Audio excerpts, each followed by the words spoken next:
UMG Records has filed a giant motion to dismiss Drake's lawsuit, arguing it's a misguided attempt to salve his wounds after losing a rap battle with Kendrick Lamar. UMG basically says Drake asked for this and that everything in Not Like Us wasn't fact. All the P-word allegations and everything is just hyperbole and not fact, and no listener took it as that, which I kind of disagree with because there is like literally millions of people that think Drake is a P-word now. It's very interesting though, so stick around for the full video. His lawyers respond towards the end. Hit subscribe, let's go. All right, first thing we got here, Aubrey Drake Graham, plaintiff versus UMG Records, defendant. Defendant UMG Records respectfully moves this court before the Honorable Jeanette, blah, blah, blah, for an order dismissing the complaint for failure to state a claim.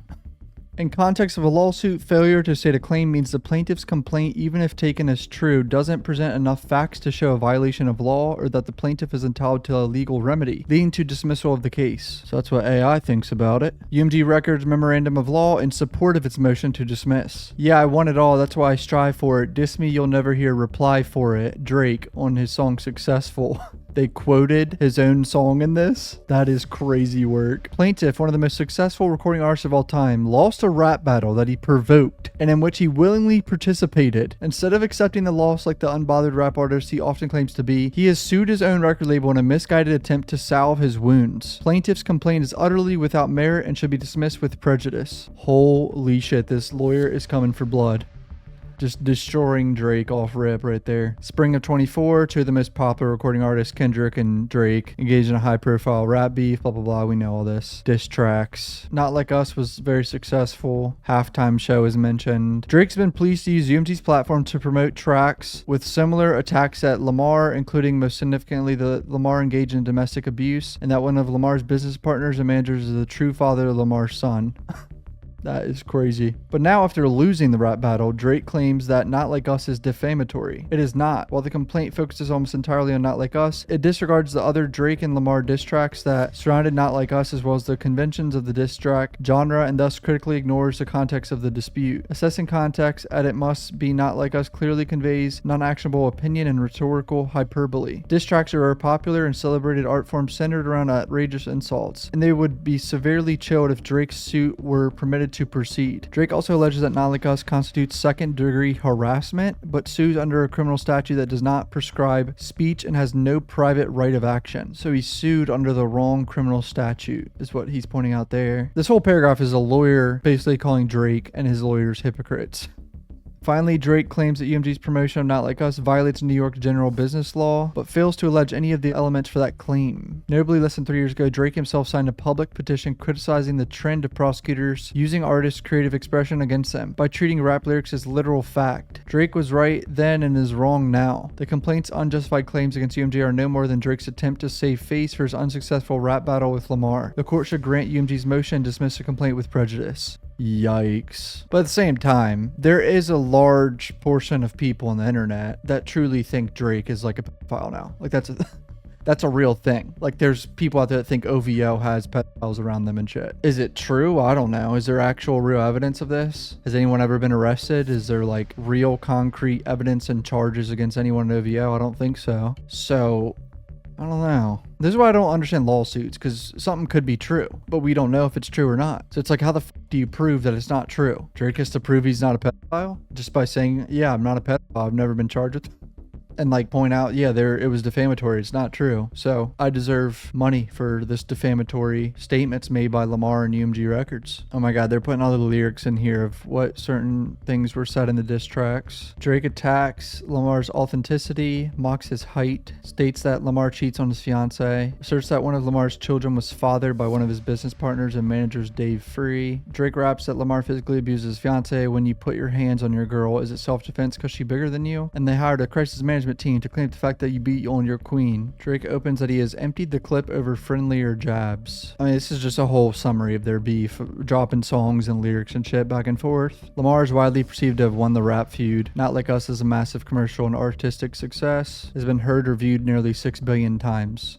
Dude, if I was Drake, I would be pissed. You know he's got to be salty about that. The fact that Not Like Us was like the biggest song of 2014. A rap song. That's like crazy. And the Super Bowl, oh my God, the Super Bowl just adds fucking salt to those wounds, doesn't it? Drake fails to state a claim for defamation. Here we go. Here's the meat and potatoes. Listen up and hit subscribe. Drake, who had no concerns using UMG's platform to publish slurs about Lamar during their rap feud, now claims that Not Like Us is defamatory. Drake fails to state a claim for defamation because Not Like Us conveys non-actionable opinion and rhetorical hyperbole, not fact, and because Drake cannot adequately allege that UMG acted with actual malice, not fact. Interesting. So UMG is basically saying everything in Kendrick's song is not fact. It's hyperbole and just opinion.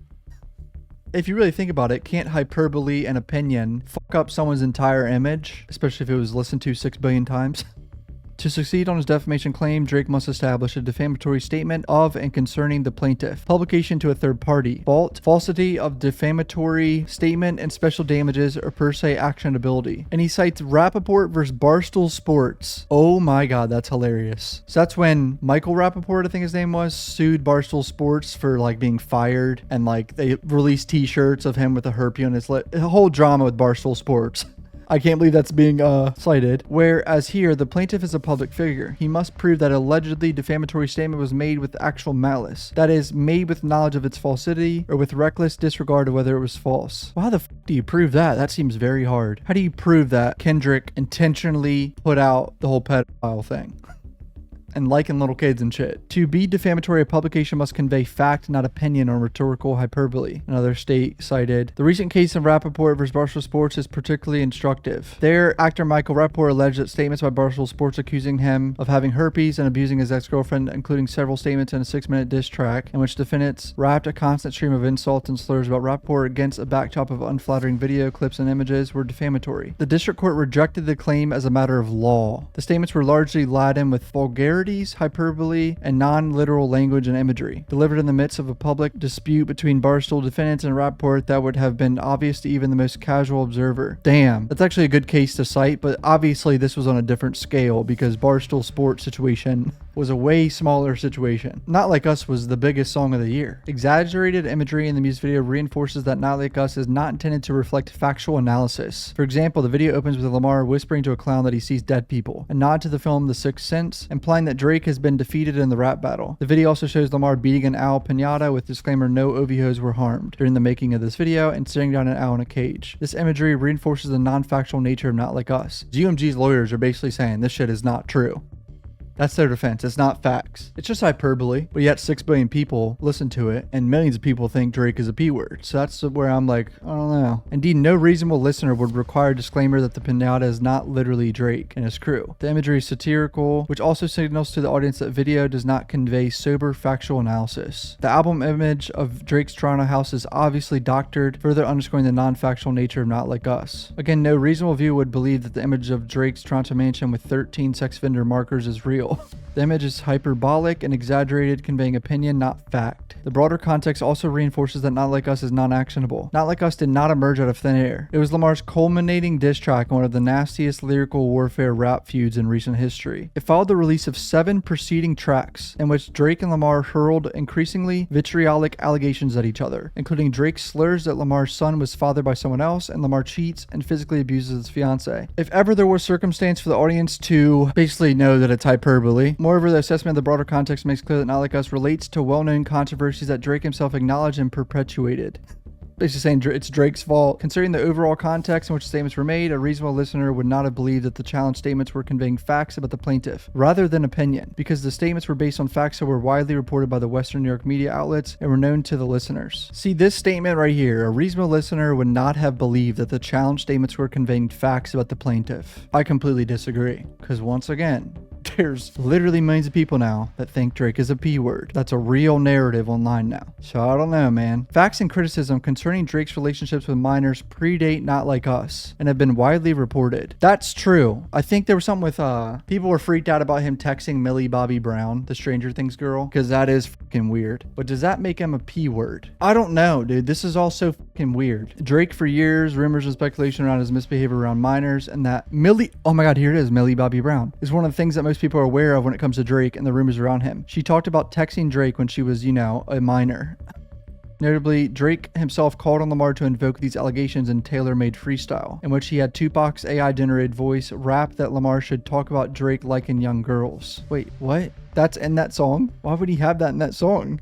Drake also affirmed that he understood Lamar's statements and not like us to refer to the Millie Bobby Brown controversy, stating that this Epstein angle was the shit I expected, and only fucking with Whitney's, not Millie Bobby Brown's. I'd never look twice at no teenager. Clearly, Drake himself understands that Lamar's lyrics refer solely to well-known issues. Taken together with the fact that Not Like Us was released in the context of a combative and vitriolic rap diss battle, it would be obvious to even the most casual observer that Not Like Us is not an accurate, factual assessment offered by a disinterested observer. In sum, the tone and broader context in which Not Like Us was released makes plain that the recording, video, and album cover convey rhetorical hyperbole and opinion not based on anything beyond controversies that have been widely acknowledged, including Drake himself. Drake fails to state any actual claim for defamation. That's actually a good point for UMG. It has been a narrative for years, but if you really think about it, Kendrick sprayed fucking fuel on a fire. That's what he did. But I didn't know Drake asked for it. Yeah, the defamation side is tricky. Drake kind of asked for it. He fucked up. What an idiot. Why would he put that as an AI voice on one of his songs? What a moron. Drake, why did you ask for it, buddy? Drake cannot allege that UMG acted with actual malice. Drake's defamation claims fail for the independent reason that, as a matter of law, he cannot allege that UMG acted with actual malice. A public figure can only prevail on a defamation claim where clear and convincing evidence proves that a false and defamatory statement was published with actual malice. That is with the deliberate or reckless falsification. A defamation plaintiff must allege specific facts that plausibly evidence actual malice in a clear and convincing manner. There's no basis for a claim that any person at UMG had the subjective intent to publish false factual statements about Drake. UMG released a rap diss track conveying fiery rhetoric and insults, not factual assessments, much less false ones. UMG engaged in the same conduct when it distributed Drake's Family Matters, in which Drake rapped that Lamar engaged in DA and is not father of his son. Much like parody and satire, hyperbole, exaggeration, and insults are endemic in rap, particularly in diss tracks. Rappers know the lyrics are exaggerated and non-factual. That's part of their craft. The actual malice question is therefore what UMG intended to convey. And Drake has not alleged any specific facts plausibly evidencing in a clear and convincing manner that anyone at UMG intended to convey, or indeed believe that the public would understand Not Like Us as conveying anything other than it was, a diss track. So yeah, Drake gotta have like fucking text messages or emails with them like, yeah, let's put it out. Let's fuck up Drake's whole image here. Who cares if it's not true? Put it out, put it out. This shit's not true. Okay, let's put it out though. Is that what he needs to prove UMG acted with malice? Someone comment down below. Drake fails to state a claim for harassment in the second degree. Drake further asserts a criminal claim on the theory that Kendrick Lamar issued a call to violence against Drake. This claim fails for multiple reasons. First, there's no private right of action. Where a penal statute does not expressly confer a private right of action on individuals pursuing a civil relief, recovery under such a statute may be had only if a private right of action may fairly be implied. Even if the statute did have a private right of action, the harassment claim would fail. The statute requires that UMG act with intent to harass, annoy, or alarm Drake. But at most, Drake merely asserts an intent to devalue Drake's music and brand in order to gain leverage in negotiations, which is not an intent to harass Drake. And regardless, this allegation is speculative, conclusory, illogical. Drake does not even attempt to explain how a contract with Drake will be more profitable for UMG if Drake was devalued. After all, any decreased leverage would presumably come from decreased revenues, and thus decreased profits. That's actually a really good point. Drake's claim that this was all for negotiations to fuck up his image. Would that really help them in negotiations? Because this is just gonna lower his streams. Like, less people are gonna listen to him. There's a few ways you could look at it, but Drake's allegations are contradicted by his allegations that UMG had the opposite incentive with respect to re-signing Lamar. Next, even if Drake could surmount these obstacles, his claim would still fail because he cannot meet the constitutional test for incitement in any event. Under the First Amendment, the incitement can be prescribed only where the speech is directed to inciting or producing imminent lawless action is likely to incite or produce such action. First, even accepting Drake's nonsensical theory that UMG wanted to devalue his brand, Drake never alleges that UMG specifically intended to cause violence against him, and any such allegation would be utterly implausible. So they're basically saying his lawyers filed this criminal statute thing wrong, and they didn't really claim anything. They're just saying that that it was devaluing his brand. Second, the lyrics of Not Like Us are not likely to incite or produce imminent lawless action. It is a rap diss track. Drake attempts to contort violent metaphors in the lyrics into incitement. In short, as with his defamation claim, Drake seeks to chill a form of artistic expression that he himself has embraced. Courts have rejected far stronger claims of imminent lawless action than rap diss track lyrics. Ooh. That's interesting. Citing another case from 1982. What? Statement that if we catch any of you going in any of them racist stores, we're gonna break your damn neck. Which protected speech even though subsequently shots were fired into the home of boycott violators. What the fuck? That's crazy. Some 1982 shit right there. Drake fails to allege, because he cannot, that UMG acted with no legitimate purpose in publishing and promoting Not Like Us. Drake fails to state a claim under New York blah blah blah. Drake purports to bring a claim under New York general business law, which he asserts UMG violated by covertly financing and incentivizing third parties to play, stream, and promote the recording, and then by making materially false and misleading representations of recording popularity to consumers. These allegations are entirely bogus. So this is about the whole botting side of things. Remember in Drake's lawsuit, he said Kendrick was botting streams, or UMG was botting streams. I keep thinking Kendrick. Apparently, he decided to sue UMG because that's the big dog. You know what I'm saying? Drake just wants out of his record contract. I'm telling you. That's what he wants. Because realistically, Drake could be independent. I don't know why he needs a record label. If he was independent and dropped like 2 or 3 albums over the next 5 years, he could fucking chill. I mean, he's already...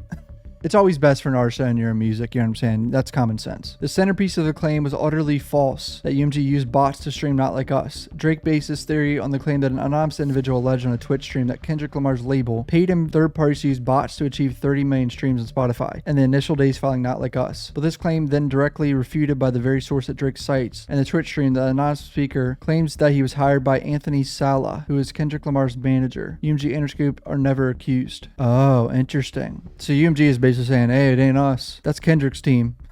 Even if it is true. I mean, this was an academic stream, I think, of just some dude talking. Critically, after UMG notified Drake's counsel of this falsity, Drake's allegation, Rule 1111 or accompanied Rule 11 motion, Drake conceded the falsity and agreed to withdraw and correct the meritless allegation. Wait, he withdrawed this? His lawyers already took that out and they said, oh wait, never mind. Damn. Despite this concession, Drake has refused to actually amend the complaint to withdraw the admittedly false allegation until after UMG files this motion to dismiss. All of the remaining allegations are made on information and belief without stating the basis therefore. The pay-for-play scheme by paying to increase the airplay of the recording on the radio. For all of the foregoing reasons, plaintiff's complaint should be dismissed with prejudice. Holy shit. Massive motion to dismiss right there. A lot of good points. And now Drake's lawyers have responded. UMG fails to make a strong showing that plaintiff's claims are unmeritorious. UMG has failed to meet its burden. UMG's headline argument is that defamatory material is non-actionable opinion, that no reasonable person would understand as a statement of fact. This argument is doomed to fail and is nowhere close to establishing that plaintiff's defamatory claim is facially without merit. For one, UMG completely ignores the complaint's allegation that millions of people all over the world did understand the defamatory material as factual assertion that plaintiff is a P-word. What have I been saying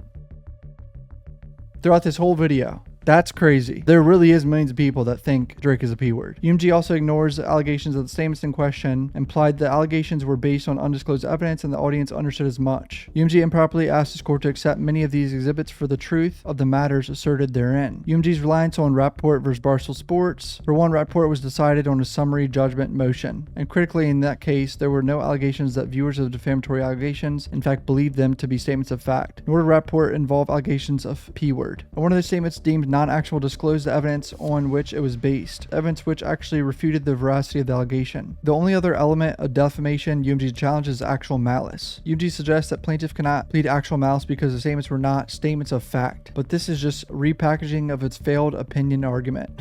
UMG also misstates the pleading standard for actual malice. Apparently relying on the wrong case, UMG suggests a plaintiff must allege UMG subjectively intended to convey a defamatory message. In this circuit, however, the pleading standard for actual malice requires allegations that statements at issue were made with knowledge that statements were false or with reckless disregards to their falsity. Here in the complaint, adequately pleads that UMG knew or had reason to know that the allegations of defamatory material were false. And even if the plaintiff were required to plead intent to defame, he does so. UMG brazenly continued to publish and promote defamatory material even after plaintiff's home was attacked by gunmen, after his businesses were defaced, after plaintiff made UMG aware of the falsity of the allegations and the harm they were causing, and after UMG knew that the public believed the allegations to be true statements of fact. UMG fails to show that discovery will impose an undue burden on UMG. UMG claims that complying with plaintiff's discovery request would require costly collection and review of large swaths of hard copy and electronic data sets, contracts and agreements and communications. But UMG has been on notice of plaintiff's claims since July 2024, at which point UMG UMG was obliged to preserve all relevant communications. It seems unlikely that UMG would not have collected or reviewed any of the electronic data in the intervening 8 months, and to the extent that UMG has not done so, staying discovery would only incentivize further delay in the investigation. UMG should have undertaken long ago. So blaming UMG for not having their shit together already, I guess. It's probably fucking thousands of documents and shit though. I don't understand how that works in lawsuits. What do they want, 1 million documents into them? UMG fails to show that plaintiff will not suffer prejudice. For one, UMG does not even address the ongoing harm to plaintiff as detailed in the complaint. Plaintiff injuries accrue by the day, and plaintiff has sought injunctive relief. That's pretty much it for their response. Comment down below what you guys think about the situation. Very tricky one. Hit subscribe. I love you guys. Peace out.